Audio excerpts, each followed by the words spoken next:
San José, tío, yo de ti me río, voy a la piscinuki, a tutti puti, ¿qué pasa aquí? Soy del Guti. Aquí estamos gozando, Zaragoza represento porque tengo talento e ingenio, ven aquí, yo soy el genio de la lámpara, ¿quién te amparará si la mañana no llegará? Aquí están las cataratas del Niágara, me da igual quien se niegue, mi rap llegará, hijos de puta, vete al Sáhara, no puedes estar más majara. Decía Asturiano rompe estilo, simplemente puedes ver lo que es un vinilo y te tienen a las chicas en vilo. Hoy ha ligado, podía haber follado, pero he pasado. Prefiero algo más tierno, más bonito. La verdad es que esa chica me tiene cogido.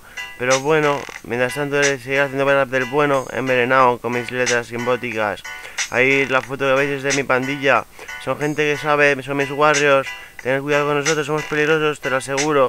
No es cosa para hacerme el chulo, pero la verdad es que en mi barrio soy el puto jefe y todo el mundo lo sabe.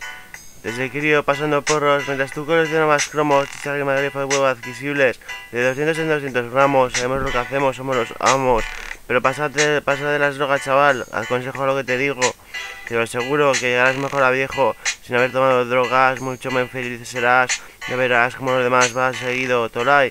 Quien quiere pulírseme, ven aquí a ver si puedes. No trepes por las paredes ni te enredes, es imposible, ya ves.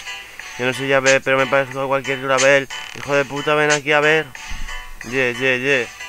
Soy un trapecista, hago volteretas de campana en la pista. Sobre todo en la cama hago piruetas. ¿Qué pasa con las chiquetas? Aquí estoy yo, que soy yo el auténtico, haciéndose un rap de puta madre, cojonudo como un compadre. Son letras que salen de mi boca, cual bazooka, se vuelve loca, mi polla en la boca de tu novia. Mira como tu abuela me la pone dura, sin censadura, me la pone en el infierno. Yo le digo que le dejo propina, pero ella no quiere porque ha disfrutado de ello. Bueno, me despido con un gran abrazo y un aplauso, así se va el Tito del Fo, para los hombres justos.